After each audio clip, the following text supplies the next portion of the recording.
They tore it all down. When I pulled into my driveway Tuesday, my grandfather's 43-year-old hunting cabin had been reduced to rubble and dust. Standing in the wreckage was Brittany, our HOA president, holding a clipboard like she just won the grand prize. "That's what happens when you ignore your dues," she announced to the watching neighbors, waving a $20,000 demolition bill in my direction. My hands shook with fury as I stared at the ruins of a lifetime of memories. But Brittany had chosen the wrong man to target. She didn't realize what kind of storm she'd just set in motion. Ever witnessed someone make the single worst decision of their life? You know that moment when everything freezes?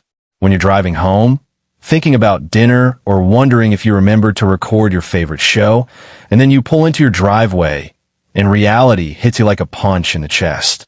That was me at 6:15 p.m. last Tuesday, parking in my usual spot only to see emptiness where my grandfather's cabin once stood. Not damaged, not vandalized, gone. Completely, irreversibly gone. I sat behind the wheel for half a minute, staring at the empty space. That cabin had still been there when I left for court that morning. 43 years of family history, now nothing but shattered wood and broken memories scattered where we used to gather. My hands trembled as I reached for my phone, unsure who to call first, the police, my insurance, an attorney, or maybe even a therapist, because for a moment I wondered if I'd lost my grip on reality. And then I saw her, Brittany Turner, our HOA president, standing in the debris like some victorious general. She wore one of those spotless white blazers real estate agents seem to adore. Her blonde hair was perfectly styled, untouched by the construction dust drifting through the air. In her hands, she clutched that clipboard like it was a crown jewel. And she had the nerve to smile at me. Not a kind smile, but a smug, satisfied grin. "Jim," she called, waving the clipboard as if hailing a taxi. "I was hoping to catch you before you noticed. I know this must be quite a shock." Her fake sympathy made my skin crawl. This woman had arranged the destruction of my family's legacy, and she stood there pretending she was doing me a favor. I stepped closer, crossing over bits of what I recognized as the old front porch, when my grandfather had first shown me how to whittle when I was 8. Brittany launched into what was clearly a rehearsed speech, polished with professional delivery and dripping with that condescending tone people use when they think they're superior. "Your grandfather's cabin was a structural danger," she explained, producing an official-looking document. "We acted for the safety of the community. Here's the emergency hazard order signed by City Inspector Michael Davis." She handed it over like it was gospel truth. I scanned the page, my legal instincts kicking in despite the storm of emotion clouding my thoughts. Something didn't add up. The signature was sloppy. The letterhead looked off-center, and the timing was far too convenient. Still, grief can dull reason, and my mind kept flashing back to Sunday mornings fishing with my nephew, or the proposal I'd planned for Linda on that very porch next month, just as my father had asked my mother there nearly 4 decades earlier. Brittany pressed on, her voice dripping with staged sympathy. "The demolition cost $12,000, plus your outstanding HOA fines of $8,000. That brings your total to $20,000, due within 30 days. Otherwise, we'll have to begin foreclosure proceedings." She said it like she was offering me a favor, like I should thank her for the privilege of paying to have my family's history destroyed. My voice finally broke through, harsher than intended. $20,000 for what violations, exactly? The whole thing felt unreal, as if I were trapped in some bureaucratic nightmare where reason no longer applied. Brittany's smile never wavered as she rattled off charges that sounded ripped from a generic HOA handbook. Unauthorized structural changes, improper landscaping, fence height issues, failure to file architectural reviews. "These are fabricated," I snapped, my tone sharpening as shock hardened into something colder. For the first time, her expression faltered and used to anyone challenging her authority. Most of our neighbors were seniors or young families, people who couldn't afford to battle the HOA. She had chosen her victims carefully, pushing out anyone who threatened her little empire. I didn't argue further. Instead, I pulled out my phone and began snapping photos, of the wreckage of the so-called paperwork, and of Brittany herself as realization crept across her face. "I'm calling the county sheriff," I said, already dialing. Her confidence flickered for a second, then returned with a smug smile. "Go ahead. You'll find everything was handled through proper channels." The deputy who showed up was professional, but clearly swayed by the legitimacy of the document. He took my statement, photographed the scene, and promised a report. But his body language told me the truth. As far as law enforcement was concerned, this was nothing more than a civil dispute with the HOA. Unless I could prove fraud or criminal intent, I was on my own. When he left, I stood alone among the ruins of what had been our family's retreat, struggling to process it all. Linda's flight wouldn't land until morning, leaving me the night to figure out how someone could erase a 43-year-old structure and make it look legal. That's when I took another hard look at Brittany's paperwork, using the investigative instincts I'd honed over 15 years of reviewing evidence in federal cases. The demolition order was the first real crack in her story. Under my phone's flashlight, the rushed signature and skewed letterhead stood out. And most damning, the inspector's name didn't appear anywhere in the county's employee directory. I spent 20 minutes combing through every department with authority over demolitions. Permits, code enforcement, fire safety, environmental. Nothing. No Michael Davis.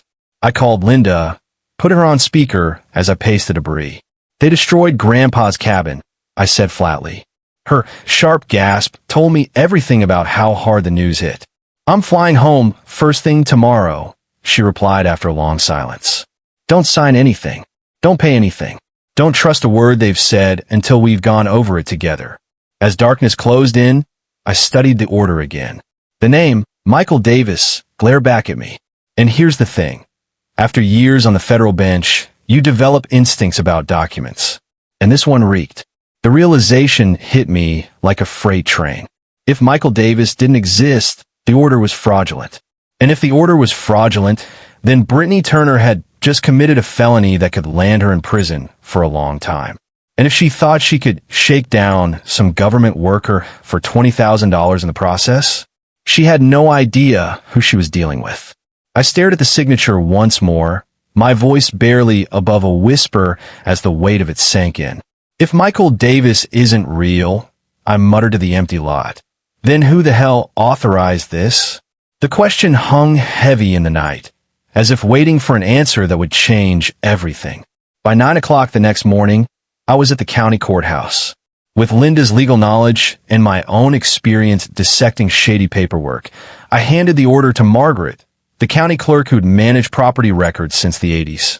She raised her eyebrows immediately. "This is highly irregular," she said, adjusting her glasses. "Emergency demolitions require multiple approvals and at least 24 hours public notice. This paperwork has none of that. This paperwork doesn't show any of the required approvals." Margaret, the county clerk who'd been managing property records since the Reagan years, pulled up everything tied to my grandfather's cabin with practiced ease. She adjusted her glasses, scrolling through decades of files. "Well, this is interesting," she murmured. "Your cabin was built in 1974, which makes it 15 years older than your HOA. That means, under state law, it's a grandfathered structure, permanently protected." My pulse quickened as the truth sank in. "Are you saying the HOA had zero legal authority to tear it down?" I asked. She nodded, pulling up the original permits and survey maps. "Exactly. And more than that. Removing or altering a grandfathered structure without the owner's written consent is a felony under state property law. Someone could be facing prison over this." The evidence was airtight. Permits filed in June 1974, stamped and approved by the county, showing everything built to code. The HOA hadn't even come into existence until October 1989, and its founding documents clearly acknowledged that all existing structures were shielded under grandfather clauses. Brittany Turner hadn't just exceeded her authority. She'd crossed into criminal territory. But Margaret wasn't finished. She dug deeper into the neighborhood's development history, laying out papers across her desk. "Turner Properties LLC has been busy," she said. 12 purchases in just 2 years, all from families pressured by HOA violations. then flipped to Megadev Corporation for huge profits. And your property? It's the missing piece they need for a $15 million luxury project. Suddenly, everything clicked into place with sickening clarity. Brittany hadn't come after me over unpaid dues or supposed code violations. She came after me because my land stood in the way of a multi-million-dollar deal, and she was willing to commit fraud to secure it. She'd even profiled me. Margaret pulled up one more file that made my stomach turn: Brittany's victim analysis. It listed my estimated salary, my schedule, my family situation, even potential legal vulnerabilities. On paper, I was the ideal target. Modest income, limited resources, no chance of mounting an expensive legal fight. She'd studied me the way a predator studies prey. I photographed every single document, building an evidence file any prosecutor would salivate over. The fraud was blatant. The motive was obvious. The targeting pattern was documented in Brittany's own handwriting. And the most damning piece? Every contractor permit tied to Turner Consulting bore the same forged name: Michael Davis, proving the fraud wasn't a mistake, but an ongoing scheme. That evening, Linda landed with her laptop and a determined look. She'd spent the flight researching HOA limits and property law precedents. By the time she walked through the door, she was ready. This entire demolition was illegal, she declared, spreading state and federal statutes across our dining table. Grandfathered structures are explicitly protected, and going after homeowners they think can't fight back? That could rise to a federal civil rights violation. I sat across from her, laying out Margaret's stack of documents. And it gets worse, I said. Brittany's whole business model is built on fraud. She picks her victims: elderly residents, young families, government workers living paycheck to paycheck, people too vulnerable to fight back. She's been running this scheme for years. Mrs. Turner, I began evenly, can you point us to the specific legal authority that gives an HOA the right to demolish grandfathered structures, those built before the association even existed? I kept my tone calm, professional, but the question landed like a hammer. Brittany's entire presentation had avoided the subject of grandfather clauses and state law protections. For the briefest moment, her polished confidence cracked. Then she pasted on her practiced smile. Mr. Rogers, I have extensive experience with municipal regulations and emergency procedures. The HOA board consulted legal counsel and followed all applicable protocols. It was nothing more than word salad, bureaucratic jargon meant to intimidate. Most people would have let it go. I didn't. Then let's try again, I pressed. Show us the specific statute that allows an HOA to tear down a legally protected, grandfathered structure.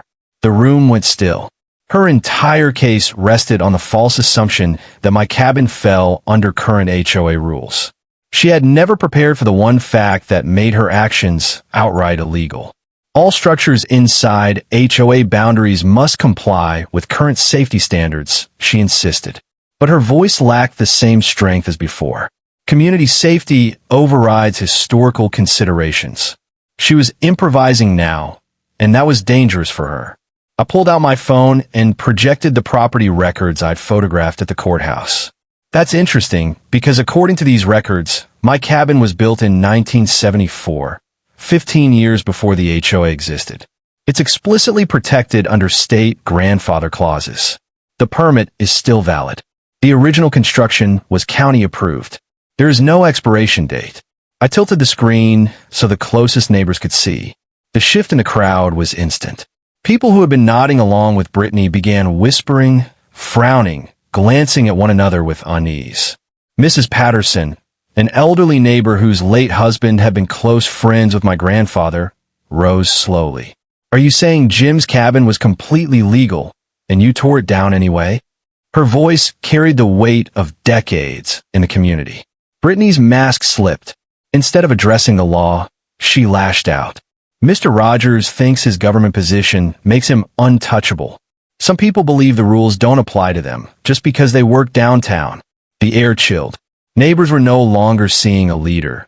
They were seeing someone nursing a personal vendetta. That's when Tom Miller stood, holding a manila folder I knew well. Actually, I think the community deserves the full financial picture, he announced. Inside were 2 years of HOA meeting minutes carefully compiled. They revealed a disturbing pattern. Targeted enforcement actions followed by forced sales to Turner Properties LLC at below-market prices. When laid out chronologically, the scheme was undeniable. The room erupted. Neighbors began swapping stories. Bogus fence violations, sudden landscaping citations, long-forgotten approvals suddenly revoked. Even some of Brittany's usual supporters looked shaken as the selective targeting became clear. Brittany scrambled, raising her voice above the commotion. These are confidential HOA matters. Mr. Rogers and his allies are undermining legitimate governance with conspiracy theories and personal attacks. But Tom wasn't finished. He handed out copies of the victim profiles, the targeting notes, the financial ledgers showing Turner Properties profits. The crowd was no longer looking at Brittany as a protector of property values. They saw her for what she was, a predator who had profited by systematically destroying her neighbors. I rose slowly, my voice carrying across the room. Mrs. Turner, you've spoken of your supposed legal expertise, your consultations, your emergency powers. But let me ask, are you ready to demonstrate this real authority you keep bragging about? Her eyes narrowed, glittering with the arrogance of someone about to make the fatal mistake of their career. She leaned into the podium. Mr. Rogers, you think you understand power? Tomorrow night, you'll see the difference between true authority and whatever minor role you play downtown. Her words rang through the hall, clear as crystal. The room exploded into chaos. Neighbors shouting questions, filming with their phones, demanding answers. Brittany had just threatened me in front of 80 witnesses. I smiled. She had no idea she'd sign her own death warrant. The next morning, I received a call that nearly made me laugh aloud. The Federal Judicial Administration wanted to know if I was aware of citizen complaints against a James Rogers, accused of abusing government time to intimidate community leaders. Brittany Turner had actually tried to get me fired by reporting a federal judge to his own office. I'm very familiar with James Rogers, I told the administrator. Would you like a full report on his recent activities? There was a pause, then muffled laughter. We'll handle internally, Your Honor. It appears the complainant may not fully understand how federal employment works. Understatement of a year. Brittany had spent 3 days calling every federal office she could think of, desperately trying to find someone who'd discipline me. In the process, she had only proven her ignorance and handed me even more evidence of her reckless vendetta. While she chased shadows, Linda was in our home office assembling a case file solid enough to put Brittany away for 5 to 10 years. The irony was delicious. While she tried to ruin my career, we were piecing together the evidence for her prosecution. That evening, Linda showed me Turner Properties bank records. Nearly $2 million in debt, most of it backed by properties not yet secured. My lot was the keystone of her entire scheme. Without it, her empire collapsed. We had 1 day before my scheduled meeting with a reporter. Linda and I spent Thursday night building a bulletproof timeline of Brittany's fraud. By the end, we had federal statutes on wire fraud, mail fraud, conspiracy, and civil rights violations all neatly stacked against her. Friday afternoon, I met the journalist Brittany herself had contacted to smear me. The interview ran 2 hours. By the end, he wasn't talking about HOA drama. He was talking Pulitzer potential. Brittany's desperate, Linda said that night, scanning more bank records. This isn't just greed. If she can't deliver to Megadev, she loses everything. The next morning, another anonymous package landed on my doorstep. This time, it contained Brittany's entire development timeline. Meticulous, organized, dripping with hubris. She saw herself as building a real estate empire, not running a criminal racket. That night, Linda and I sat outside where the cabin once stood, surrounded by evidence boxes that looked more like trial prep than neighborhood dispute. This isn't just property damage anymore, I said. We're in federal crime territory now. Wire fraud, mail fraud, conspiracy, civil rights violations. The case was strong enough that prosecutors would fight over it. But we needed Brittany to take one more reckless step. This isn't a local story, the reporter had told me earlier. This is systemic fraud and abuse of power. If even half of this is true, your HOA president is going to prison. He was right. Everything was documented, verifiable, worse than anyone imagined. Are you ready for what comes next? Linda asked as I signed the FBI complaint referral. I typed again. But what if your research missed something important about their real position? Brittany leaned forward, gripping the podium like a preacher ready to deliver gospel. That's impossible, she declared with total certainty. I've studied government employees for years. They're all the same, underpaid, overworked, and desperate to avoid conflict. Take our current situation, for example. And she gestured directly toward me. Ms. Turner's so-called training session ended up handing federal prosecutors the strongest fraud case they'd seen all year. Reading the reports about how our neighborhood drama had escalated into something much larger, I couldn't help but savor the irony. Brittany Turner had set out to show people how to handle government workers. Instead, she delivered a textbook lesson on what happens when a career con artist targets a federal judge, complete with live evidence and a running confession. For weeks, I'd wondered if the story would catch fire online. Now I had my answer. In the age of instant sharing, nothing travels faster than a criminal dismantling her own operation while mocking the very person positioned to end it.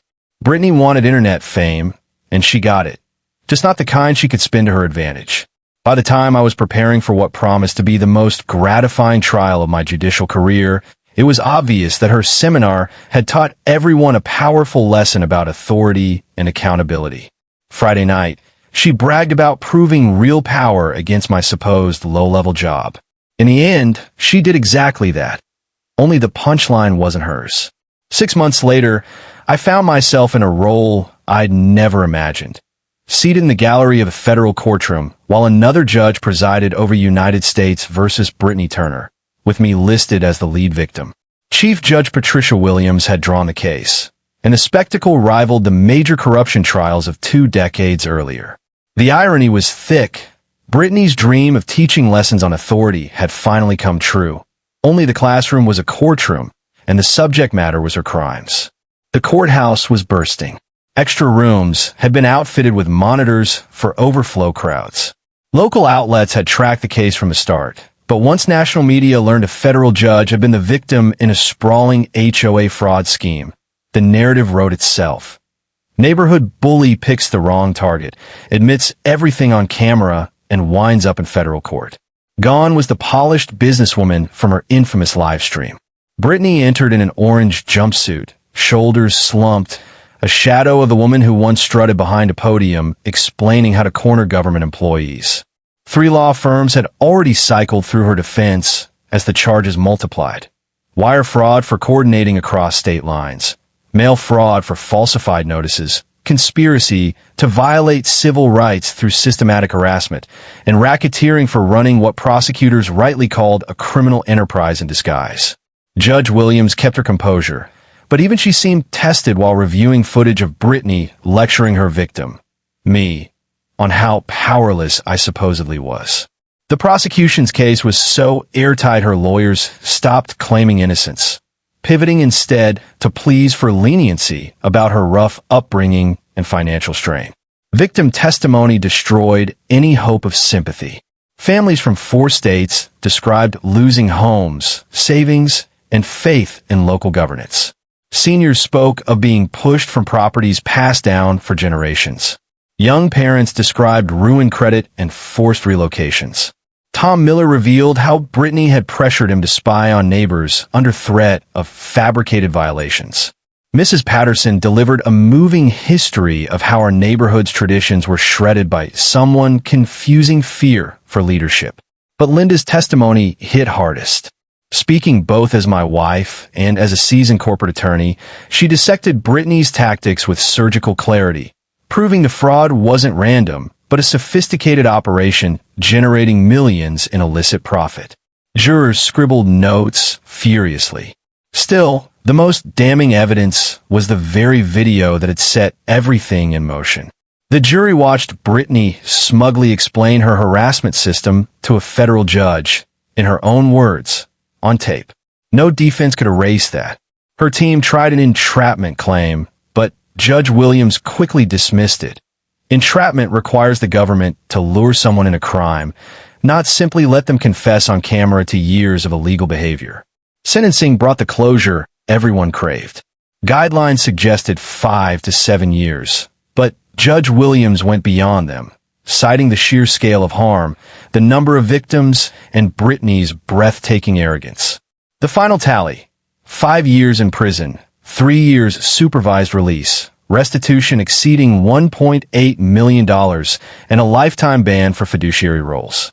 Turner Properties collapsed under the financial judgment. The moment Judge Williams addressed the broader lesson, the courtroom hushed. Authority comes from law, not intimidation, she said firmly. And those who abuse trust will be held accountable, no matter how powerless their victims may seem. She glanced in my direction. This defendant spent months researching government workers, but she checked the wrong file. Watching Brittany escorted away in shackles, I felt the pure satisfaction of justice working as it should.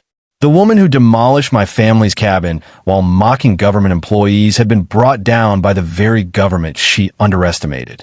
The aftermath was just as remarkable. Tom Miller became our new HOA president and ushered in transparent practices. Mrs. Patterson spearheaded reforms with county officials.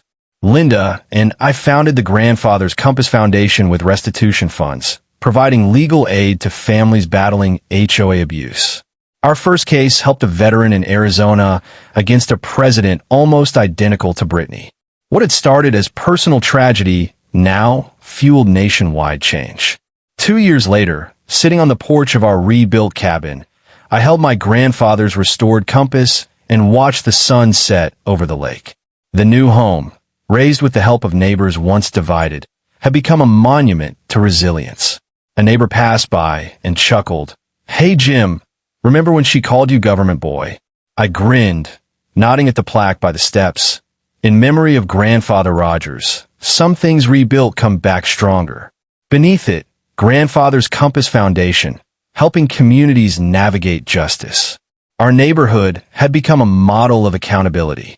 Agencies still use Brittany's live stream in training. Business schools analyze it as a case study in overconfidence, and HOA boards are now required to study her downfall as a cautionary tale. Even from prison, Brittany continues to teach, just not the lesson she wanted. As Linda joined me with coffee, she asked our usual quiet evening question, "Any regrets?" I looked around at a community healed, children laughing, seniors secure in their homes, and the cabin shining like new. "None," I said. Brittany Turner wanted to prove she understood authority. Instead, she became a permanent reminder that real authority lies in justice, not intimidation. Her story went viral, her schemes collapsed, and her legacy became the very cautionary tale she feared most. "She made this choice," I replied. "Every family she destroyed deserves justice. If that means Brittany Turner spends the next decade in prison, so be it." The very next day, Brittany distributed flyers advertising a community education session on how to deal with entitled government employees. She was planning a seminar about me. Linda read the flyer like it was a slow-motion car crash. She's actually going to hold a public training session on government authority for a federal judge. The irony was so sharp you could cut yourself on it. Brittany was about to host her own downfall. As I stood in my backyard that night, staring at the empty ground where my grandfather's cabin once brought families together, something shifted in me. This wasn't about payback anymore. It was about justice for every neighbor Brittany Turner had harmed over the past 3 years. And if she wanted to make her own downfall a public education seminar, I was more than ready to provide the curriculum. My phone buzzed again with another call from the Federal Administrative Office, this time asking if I needed security assistance because of the growing tension. "She's trying to destroy everything I've worked for," I told Linda as we mapped out our strategy. But what happens when she realizes she's been targeting the wrong kind of federal employee? The question lingered in the air like smoke from a dying campfire. Finding that answer would be the most satisfying moment of my judicial career. Brittany spent her weekend preparing what she called her masterpiece of community education. By Monday morning, flyers appeared in every mailbox advertising a leadership seminar, effective techniques for managing problem residents, scheduled for Friday evening. But this time, she added a twist. She planned to live-stream the event, sharing her so-called management strategies with HOA leaders across the country. In her mind, she was about to launch a national platform. In reality, she was about to document her own crimes on camera. The production was surprisingly polished. By the time Friday rolled around, she had turned the community center into what looked like a professional conference hall. Ring lights, multiple cameras, branded backdrops featuring the Turner Properties LLC logo, and slogans about community empowerment and resident rights protection. She even hired a media consultant to run the stream, clearly expecting hundreds of viewers.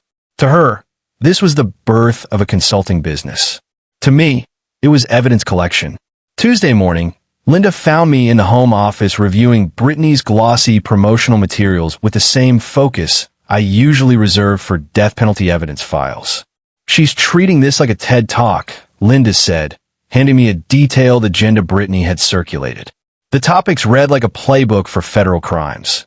Research methods to identify vulnerable government employees, pressure points in enforcement law, and financial schemes to force compliance. Brittany thought she was showcasing her expertise. She didn't realize she was writing her own indictment.